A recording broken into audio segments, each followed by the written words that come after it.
Bueno, vamos a empezar con las preguntas.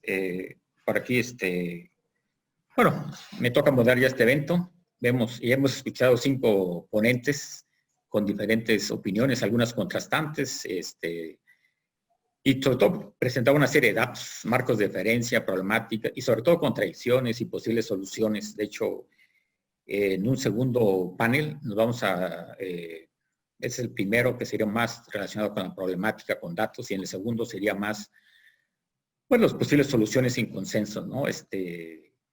Bueno, también presentaron por ahí de los tratados internacionales, pues tienen más de hecho, 2500 años antes de Cristo en el Tigris, y bueno, se ha visto también la necesidad de llegar a consensos, ¿no? Y acuerdos, ¿no? Concursos de aguas internacionales, y se dice que los nuevos tratados los vemos más concretos, ¿no? Establece medidas que permiten cumplir los tratados e incorpora un mecanismo de detallado de solución. De hecho, habló el compañero Reategui, ¿no? Como la parte de gobernabilidad, ¿no? Y en este caso, pues una mejor cooperación también supone, aunque flexible muchas veces, la determinación de asignaciones de los recursos hídricos, ¿no? Sobre todo teniendo esa dinámica, ¿no? Hidrológica, ¿no? Y de los valores sociales que con la información que se tenía en el 44 se hizo un gran esfuerzo y todo, lo menos los ponentes indican que estuvo muy bien, ¿no? Y también se ha visto que el tratado fue pionero, ¿no? Vamos a empezar con las preguntas. Voy a hacer algunas preguntas, sobre todo iniciales, y después vamos a tomar preguntas del chat, y también por ahí el ingeniero Ramón Aguirre tiene levantado la mano, se lo podemos dar nomás, vamos a hacer una pregunta a cada uno para empezar a motivarlo, ¿no? Para el maestro Fernando Reategui, hay una cosa muy interesante que vi, a menos en su plática, ¿no? Que cuando se comparten aguas transfronterizas o la parte entre países y aún entre estados, ¿no? Como pasa aquí en México, ¿no? Algunos actores, ¿no? Vemos que se quejan de los problemas de transparencia de información, ¿no? Sobre todo que sea oportuna y completa, ¿no? Sobre esa evolución temporal del estado de las presas, de los escurrimientos, de los usos. Aquí la idea, en Perú, o sea, ¿cómo contemplan, ¿no? O sea, cómo han considerando, o sea, cómo se comparte la información y cómo se asumen las responsabilidades en cuencas transfronterizas, sobre todo para evitar duplicidades de esfuerzos y alertar sobre posibles controversias, ¿no? Potenciales, ¿no? Vemos, por ejemplo, que en Chihuahua los usuarios están poniendo su propia red de monitoreo, ¿no? O sea, dice, bueno, yo quiero saber cuánta agua está sacando de las presas, y muchas veces los datos no creen a las otras fuentes, ¿no? Entonces aquí la idea es, no sé si tenga algún comentario, maestro Fernando Retegui. Adelante. Gracias, doctor Waldo. En relación a con relación a su pregunta, en realidad es muy compleja. El tema, cuando hablamos, el tema de la compartición de información, sobre todo hay que tener en cuenta esa sensibilidad que hay con la información. El Perú tiene una doble posición, no solamente es cabecera de importantes cuencas transfronterizas, también recibe aguas de otros países. Yo les comenté en la presentación, por ejemplo, en el caso con Ecuador, somos la cuenca baja en 9 unidades hidrográficas. Esto nos pone en cierta forma en una sensibilidad, ya que con ellos, en las partes altas de Ecuador, nacen cuencas donde se realiza una intensiva y agresiva minería ilegal. Esto de acá es muy relevante, y sobre todo porque en realidad, ¿cómo es que nosotros venimos tratando de cooperar con Ecuador, por ejemplo? Nosotros tenemos, o la meta es institucionalizar las 34 cuencas que tenemos con los 5 países vecinos. Estamos en el camino, ya tenemos un acuerdo de cooperación internacional tanto con Ecuador, que abarca las 9 cuencas transfronterizas con ellos. Hay una comisión que se encarga. Estamos tratando de hacer un instrumento que se llama el protocolo de monitoreo. ¿Para qué? Para gestionar, para hacer una medición de la calidad del agua desde su naciente hasta su desembocadura. Esto nos va a dar una foto de cuáles son, cómo está la característica de cada cuenca, y así vamos a tener que ir viendo cuáles son las posibles soluciones que tenemos que controlar, tanto no solamente la responsabilidad de la parte alta de la cuenca, sino también nosotros. Claro, esto también se suma, obviamente, cuando uno se crea una comisión que les estaba comentando, es darle personería jurídica. ¿Por qué?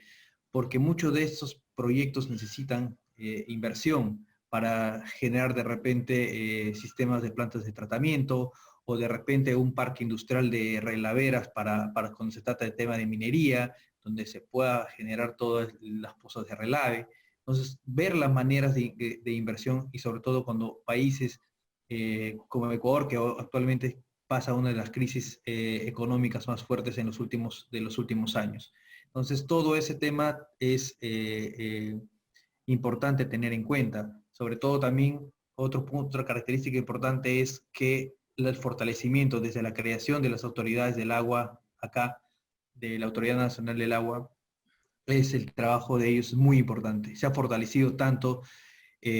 Conozco amigos mexicanos que han ayudado a hacer este instrumento que es la Ley de Recursos Hídricos, han colaborado para ello, de la experiencia de México, los consejos de cuenca, y realmente la Autoridad Nacional del Agua hace un enorme trabajo, y el fortalecimiento y el acompañamiento que la Cancillería hace con la Autoridad Nacional del Agua en el intercambio de información, el fortalecimiento de los expertos que tienen que manejar estos temas, realmente ha posicionado al Perú en una situación de manejo hídrico muy, muy, muy a nivel, yo creo que no se ha visto en otras partes, considerando las características de sus 34 cuencas.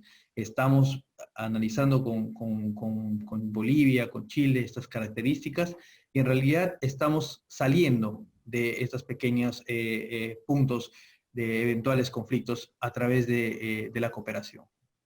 Básicamente eso, ¿no? Ok, pues muchas gracias. Bueno, es una primera pregunta. Ahorita vamos a dejar la palabra a otro.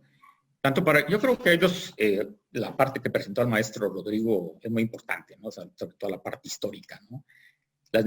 Vemos que las negociaciones formales del tratado tomaron varios años, hablamos de 15 años, pero antes se requirió tomar mucha información. Hablaba el doctor Rendón, 1900 a 1942 tantos. Y muchas veces nos basamos solamente en el documento final del tratado, ¿no? Y olvidamos ese espíritu, ¿no? Que incluye todo el proceso, ¿no? Que requirió su ratificación para ambos países, como los supuestos y la información disponibles, cómo ha evolucionado, ¿no? Vemos también que el Colorado y el Bravo son dos cuencas totalmente distintas, ¿no? En relación de la orientación, ¿no? En México, pues prácticamente queda, creo, el 9%, creo, de la cuenca, o menos de México, mientras en la parte de Estados Unidos depende qué parte está el Bravo o qué parte está compartida, ¿no? Y ahí también hay un punto interesante que posteriormente lo pueden comentar. Habló también el doctor Rendón sobre el control de las aguas, ¿no? Que es un agua controlada que se entrega, y también el doctor de la Parra, sobre aguas controladas, aguas broncas, la periodicidad también, en una parte en el Colorado es prácticamente mensual, aunque se hace un plan. En cambio, en el Bravo, pues, al menos al quinto año hay que cumplir, ¿no? Y aquí, bueno, aquí hay un comentario, creo que tanto para el doctor de la Parra como para maestro Rodrigo. Pues, yo creo que y lo han mencionado, ¿no? O sea, que muchas personas coinciden que es muy favorable a México, ¿no? O sea, de hecho, si sumamos lo que entregamos menos lo que entregan el Bravo, o sea, de hecho estamos entregando 357, ¿no? Si quitamos los 74 que entregan en Juárez, ¿no? Pero realmente, o sea, creo que nos falta una parte también, ese comentario de ahí, en el Colorado, me acuerdo que menos en Mexicali. El desarrollo de Mexicali fue, de hecho, por una empresa totalmente americana, la Colorado River, muy famosa, ¿no? Lean Company, ¿no? Y que de hecho ellos reciben el agua y hicieron todo el desarrollo. ¿Por qué? O sea, ¿realmente es benéfico totalmente o fue todo un proceso histórico? No sé si quieran comentar. Maestro Rodrigo o doctor de la Parra, adelante. Adelante, doctor Carlos, si gusta usted. No es que yo quiera evadir la pregunta, pero no me sentiría cómodo contestándoles a todos los participantes la pregunta cuando está presente Francisco Bernal. Ok, no sé si con Bernal quiere comentarlo o qué. No sé él si... es el que realmente conoce toda la historia de Ese es interesante, ¿no? Mexicali. Ok, no sé si quiera comentar por ahí Aldo, estoy conectado nuevamente, Aldo, para lo que se ofrezca. Oh, sí, gracias. Sí. O sea, comenta ahí el ingeniero Jorge Luis que está ahorita para pasarla. Adelante, maestro Francisco Bernal, no sé si puede activar su micrófono. Ajá. ¿Me escuchan? Sí, adelante. Ajá. Bueno, pues antes que nada, felicitar a los panelistas y a Comey por el excelente foro que estamos viendo el día de hoy. Aunque no soy panelista y bueno, gracias a Carlos aquí voy a hacer un comentario breve. Efectivamente, el origen del Valle de Mexicali, del distrito de riego 014, se da a raíz de una concesión que se tuvo en el siglo XIX, a finales del siglo XIX, para desarrollar las tierras que se tenían, que no había, que se tenían en lo que es el delta del río Colorado, prácticamente una región que se empezó a regar con el río Colorado como en la primera derivación fue en 1901, como una, vamos a decir, concesión que se tenía para utilizar el río Colorado. Se construyó lo que fue el río Álamo, o un canal derivador desde lo que es el lindero norte, prácticamente en la zona de donde se ubican ahorita los algodones, hacia el territorio, por territorio mexicano, para dividir aguas que regaban tierras del Valle Imperial y del hoy Valle de Mexicali, ¿no? Se fueron colonizando tierras ahí hasta 1937. La Colorado River Land Company fue la concesionaria con una empresa que ellos tenían mexicana, filial, que era la Colorado, una empresa mexicana que era no recuerdo el nombre exacto, pero era Aguas y Terrenos de Baja California, no recuerdo exactamente. Ellos tenían la concesión del agua, mientras la concesión de la tierra la tenían los de la Colorado. Entonces, cuando vino el asalto a las tierras y que el presidente Lázaro Cárdenas entregó el agua y la tierra a los agricultores mexicanos, hubo algunos problemas que se presentaron en ese inter entre el 37, que motivó que también desde antes, en los 20, había habido ya intentos de llevar a cabo un tratado de aguas entre México y Estados Unidos. Hubo un tema de rompimiento de relaciones diplomáticas. En esos entonces se firmó el compacto de la cuenca en el 22 y posteriormente pues vino todo lo que fue la negociación que el doctor Rendón platicó algunos antecedentes ya de quienes estaban en esa parte y que se retomaron los temas de lograr un tratado de aguas Reynosa para el río Colorado y que pues, se incluyeron las otras cuencas, ¿no? Entonces, había digamos, una oportunidad de lograr este acuerdo. Y en síntesis es la historia de Mexicali es agrícola, pues es de 120 años. Pero bueno, ha habido sucesos importantes que se han suscitado a lo largo de todo este siglo y un poquito más. Y que precisamente la historia del río Colorado en Mexicali, desde sus inicios de derivaciones, están muy ligados a todo lo que tiene que ver con acuerdos internacionales, desde acuerdos por las inundaciones que hubo, los acuerdos ya más, el acuerdo de la salinidad en los 60s, acuerdos de las avenidas, grandes avenidas que hubo en los 80s, y al final del día ahora tenemos los acuerdos estos de las actas de las acciones de cooperación, que si bien Carlos de la Parra hizo una muy buena presentación al respecto, y que ahorita son con los que estamos definiendo, digamos, la implementación de los acuerdos para el río Colorado, como es el caso del Acta 323, que algo importante y que no se mencionó, aunque sí se dice de alguna forma, es que El Acta 323 es un plan de contingencia binacional para enfrentar la escasez en la cuenca del río Colorado, y eso es en lo que estamos trabajando ahorita. Y sí me había quedado la duda esa de que teníamos un recorte. No tenemos recortes en este año. Estamos dentro del plan de contingencia en una franja entre 1075 y 1090 que nos permite ahorrar agua para el futuro y usarla en una condición mejor cuando la hidrología del río sea. Pero además el proceso de las actas actuales abren mucho la posibilidad de trabajar con nuestras contrapartes estadounidenses y los estados mexicanos y de Estados Unidos, así como las ONGs, como lo mencionó Carlos, en procesos para poder tratar todos los temas de manera bilateral. Perdón, ajá. Sí, adelante. Diría Sí, mi comentario al respecto y pues, en otra ocasión quizá podamos ampliar comentarios. No, pues muy interesante su participación y ojalá podamos contar en otro evento con su participación, ya que tiene mucha información y vale la pena compartir, ¿no?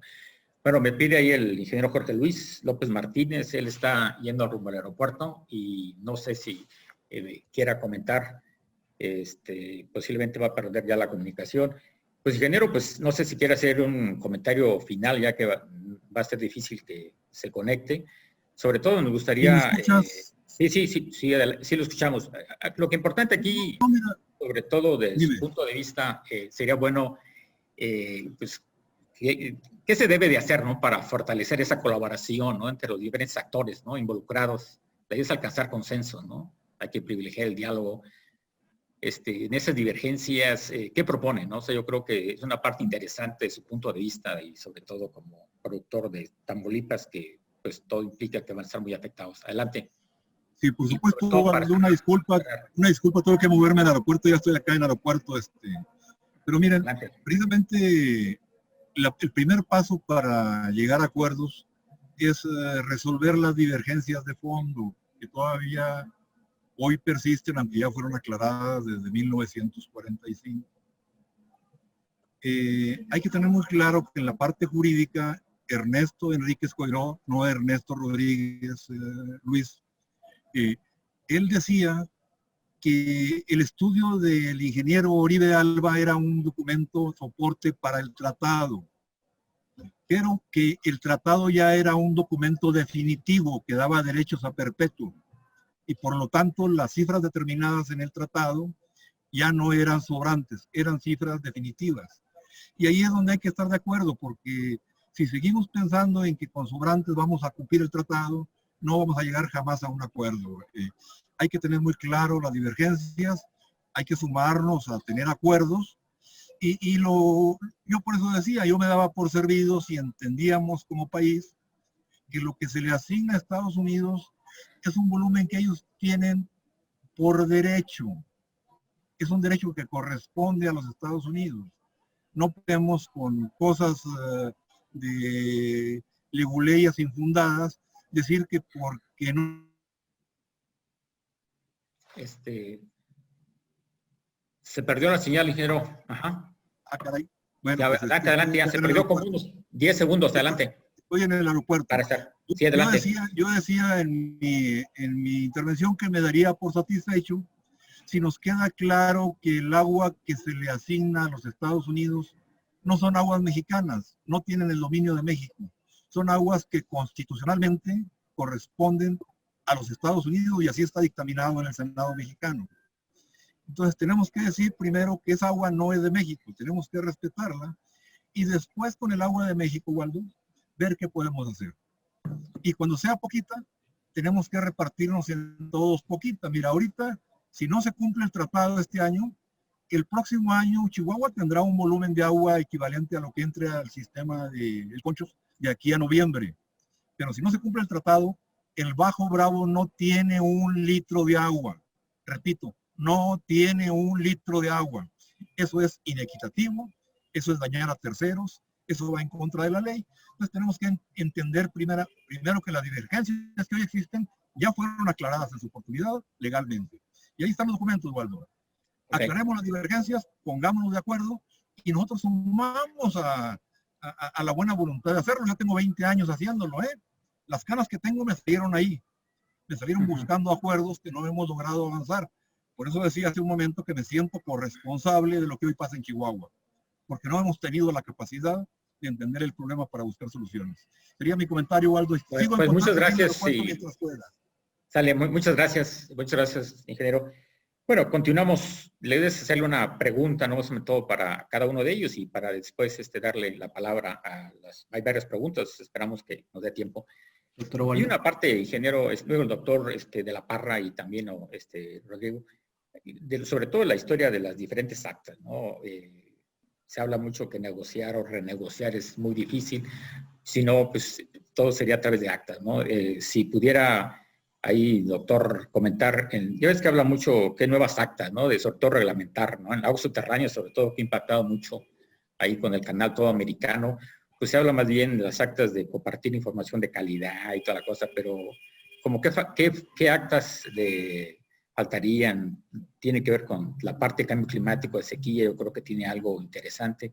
Bueno, ¿qué actas vislumbra o qué temas deberían tratarse y plasmarse a través de posible actas en el futuro? No sé, con toda la problemática que se tiene y que está cambiando. Adelante, no sé si pueda. Doctor Waldo, si me permite, quisiera hacer un comentario adicional. Ajá.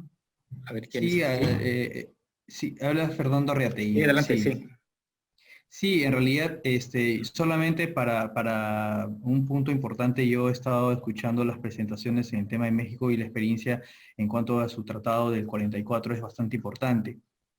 Yo justo he estado tomando nota de algunos puntos y quisiera hacer unos pequeños comentarios en realidad. Sé que en este tratado, por lo que he estado escuchando de los comentarios de los colegas acá, el tratado se omitieron por completo el tema de las aguas subterráneas, por ejemplo, ¿no? Y no se establecieron los volúmenes de aguas necesarios para la conservación de los ecosistemas. Eso es algo importante, ¿no?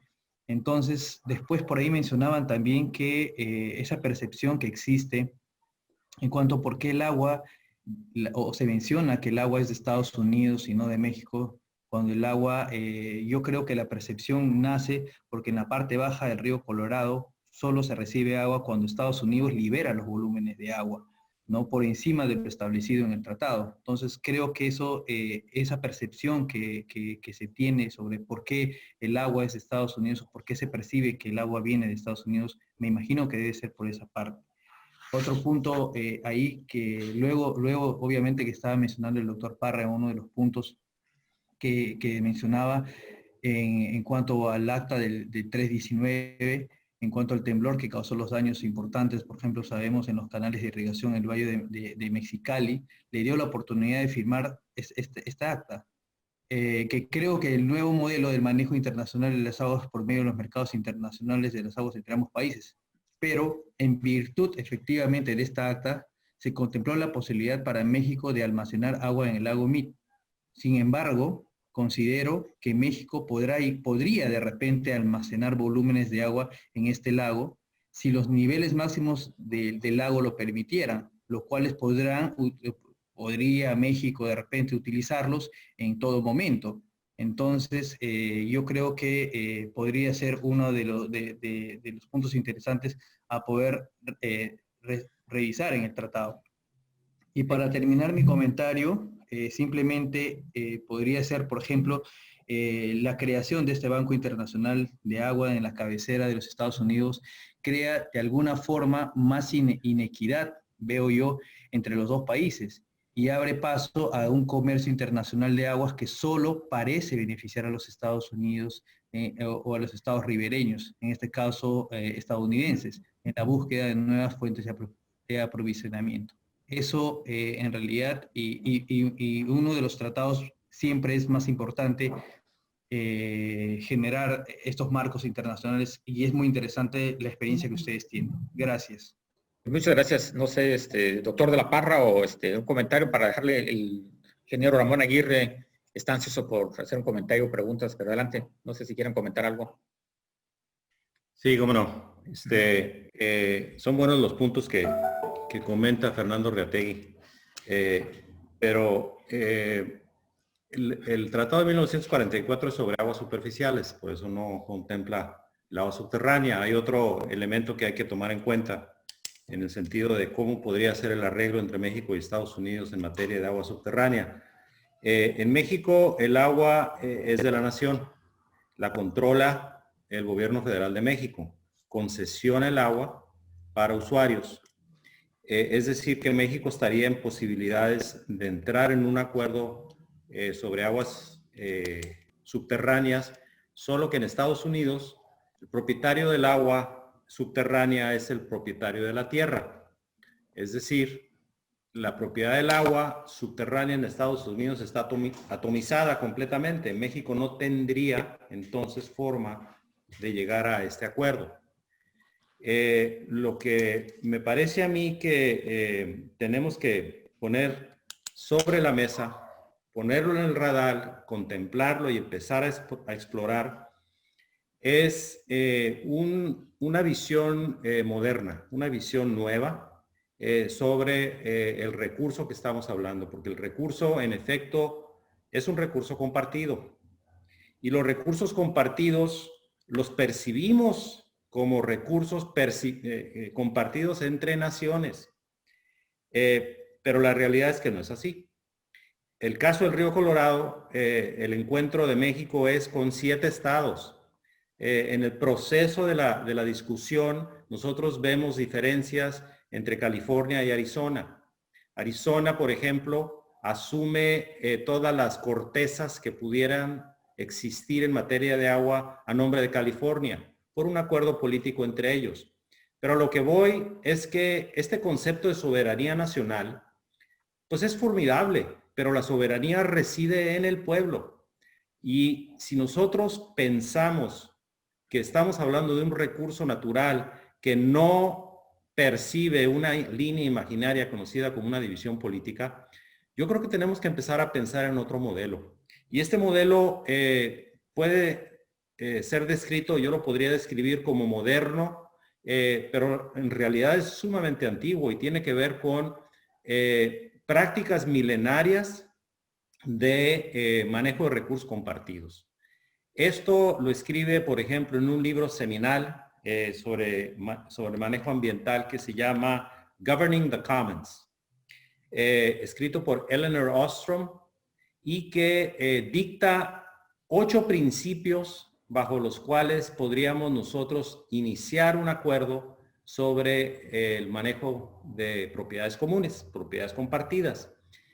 Uno de los principios principales es que exista injerencia en el establecimiento de las reglas de todos los beneficiarios y tiene además que haber suma transparencia y esto tendría, por ejemplo, que empezar a manejarse en una era en donde somos capaces de manejar una gran cantidad de datos en un sistema cibernético, en un sistema transparente, en donde los acuíferos, por ejemplo, pudiéramos empezar a identificar quiénes son los beneficiarios, quiénes son los usuarios, para que se conviertan los usuarios en una especie de autoridad administradora del recurso del que son beneficiarios. ¿Qué caso tiene que los residentes de la Ciudad de México determinen qué hacer con el acuífero del Bolsón del Hueco? ¿Qué caso tiene? Y los residentes de la Ciudad de México que están en la Secretaría de Relaciones Exteriores tendrían entonces que dar un paso atrás y capacitar o empoderar a los usuarios en la frontera sobre un recurso que se está compartiendo con residentes del otro lado de la frontera. Es una visión, yo entiendo, es una visión completamente fuera de la caja, pero si lo que nosotros estamos pensando, que es el principio fundamental del manejo de un recurso natural, es la soberanía nacional, estamos condenados a ese encuentro de competencias para ver quién extrae primero el acuífero. El principio no creo yo que deba de ser la soberanía nacional, sino la sustentabilidad del recurso. Y las reglas que tenemos que poner es para la sustentabilidad del recurso, porque de lo contrario nos vamos a ir a pique, nos vamos a entrar en una competencia que la hemos estado viendo durante décadas y que nos va a llevar al fracaso. Ese sería mi comentario. Excelente, excelente. Bueno, el ingeniero Ramón Aguirre está pidiendo la palabra. Adelante, no sé si quiere activar su video y su micrófono. Ya tiene el micrófono. Adelante, ingeniero. Sí, muy bien. Muchísimas gracias. Quiero felicitar a la COMEI y a todos los panelistas. Comentarios rápidos y quiero decir primero, el ingeniero Rendón comentó varias veces de que se trataba de aguas sobrantes. Yo no sé qué habrá dicho Uribe de Alba en el Senado, pero lo que se firmó es un volumen mínimo comprometido y garantizado.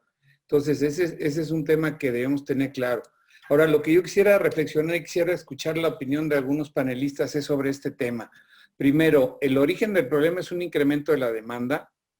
Tenemos un incremento en la demanda, sobre todo en Chihuahua, que hace muy difícil que se cumpla con el tratado a futuro. Y más ahora que estamos hablando de la ley del más fuerte. Ya estamos en el nivel en donde los agricultores tomaron las presas, sacaron la Guardia Nacional a palos. Ahí hay un tema muy complejo y yo veo, la verdad es que ya se cruzó una línea que nos va a ser imposible cumplir con el tratado en el futuro. Y eso podríamos nosotros ahorita negociar y ponernos con Estados Unidos en el SILA, en el seno del SILA, a tratar de renegociar un adeudo para el siguiente quinquenio. Pero lo que debemos tener claro es que tampoco lo vamos a cumplir, porque el problema de origen es un incremento de la demanda y una falta de respeto a los acuerdos y una ley del más fuerte. Vamos a caer en el caso de que ahora Estados Unidos va a querer renegociar el tratado y va a decir, como tú no respetas mis derechos, yo no voy a respetar los tuyos, metro cúbico que me des, metro cúbico que te entrego, y vamos viendo cómo nos toca. Ese es el gran problema en el que nos estamos metiendo. Quisiera escuchar la opinión de los demás. Muchas gracias por permitirme externar esta pregunta. Sí, gracias. Bueno, yo creo que hay unas preguntas, por no se le damos la palabra aquí al doctor Rendón. Sobre todo, voy a tomar algunas preguntas de acuerdo para motivar la participación de los panelistas, ¿no? Por ejemplo, Carmen Ivette es interesante, dice, ¿por qué desde hace muchos años no se ha logrado contar con un reglamento para el manejo de las cuencas del río Bravo de los afluentes mexicanos aportantes al tratado? ¿Por qué no existe una plataforma en tiempo real de las entregas del agua por parte de los afluentes aportantes, su intercambio y transferencia de información? No sé, doctor, no sé si quieres opinar algo de lo que has escuchado y sobre esto, no sé si tengas adelante. Sí, cómo no. Gracias. Pues yo, mira, es que, a ver, deben tomar en cuenta, y seguramente Bernal y el doctor de la Parra, de la cuenca del Colorado es mucho más aportadora que la del Bravo. Y a México, del escurrimiento medio, nada más le dieron el 10%, ¿no? Eso más o menos los 1,850 equivalen, pues, ¿no? Acá en el Bravo, como estaba pues ya el acuerdo de 1906, donde la época de Porfirio Díaz a México le dan un agua a los 74 millones, por buena vecindad, no por derecho, por eso dicen, oye, el tratado del 44 es de Fort Quitman, donde termina pues el valle de Ciudad Juárez hacia acá. Y ahí se reparte 50-50. Pues eso hay que tener, yo no estoy muy claro. Bueno, yo lo que digo pues que sí deberíamos tener en cuenta que las condiciones en que fue negociado y firmado, y así está pues, ¿no? A Estados Unidos así quedó y se le dan excedentes o sobrantes. Eso, si se ve, para entender el tratado hay que leer con mucho cuidado el informe técnico que le hace al Senado, porque eso pues era evidente que a Chihuahua no le convenía, como a California no le convenía. Pues entonces, ¿a quiénes empujaron el tratado? Bueno, pues los tejanos, y al final de cuentas hay que ver en qué contexto se da. Estábamos cerca de la reunión de las Naciones Unidas y México lideraba todo Latinoamérica, en especial el secretario de Relaciones Exteriores, guerrerense ahí de Coyuca de Catalán. Y entonces, pues, realmente ese tratado lo impone el Departamento de Estado, pues, y fue muy difícil. Ahora, lo que decía Bernal, los del Colorado, cuando firman el compacto de Santa Fe, ahí quedó definido la departición de agua, y a México ahí queda. Si se firma el tratado, le vamos a dar esos 1.850 millones, y nada más, pues, ¿no? Entonces, eso de que nos dan 4 por 1, yo tengo miedo. Hay que ver, pues, cuál fue el espíritu de la negociación, y eso es lo que dicen todos los grandes tratadistas. Hay que entender cuál fue el espíritu y la intención de los negociadores, y fue eso, pues. Yo en el Colorado sí te puedo entregar, porque tenía ya las 2 grandes presas, Glen Canyon, yo sí te puedo entregar mensualmente.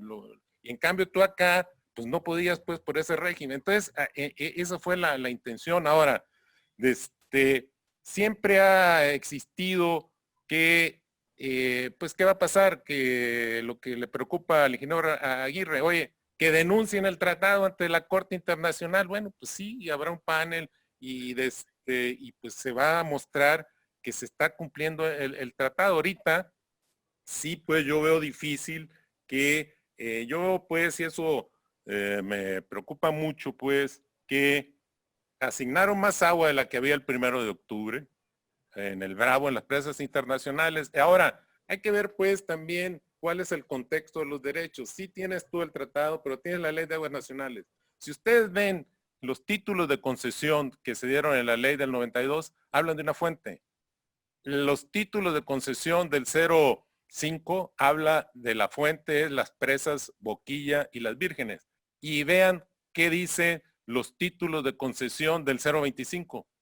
Dicen presas derivadoras Saldúas. No habla de que son aguas de las presas. Pues, ese también. Y bueno, pues ahora yo sí creo, pues, que en Chihuahua se debería meter orden y que únicamente agarra los 1.275 que quedó establecidos. Ahora, eso fue, pues, lo que se trató, y en el 05 se disminuyeron concesiones, viendo, pues, a la tecnificación y todo eso, se echó, pues, donde renunciar en todo esto. Entonces, lo mismo se hizo en el Salado. El problema es eso, y hay que reconocerlo, que está con el mismo problema que tiene Estados Unidos en el Colorado, pues está acá en México, tiene sobreconcesionado, y eso viene desde la Ley de Aguas Nacionales. Concesionar el escurrimiento medio es sobreconcesionar las cuencas. Por eso yo, cuando estuve, y a Jorge Luis sabe toda la controversia que digo, a ver, lo que aparece en la carátula del título es el máximo, y olvídate que cuando hay mucha agua,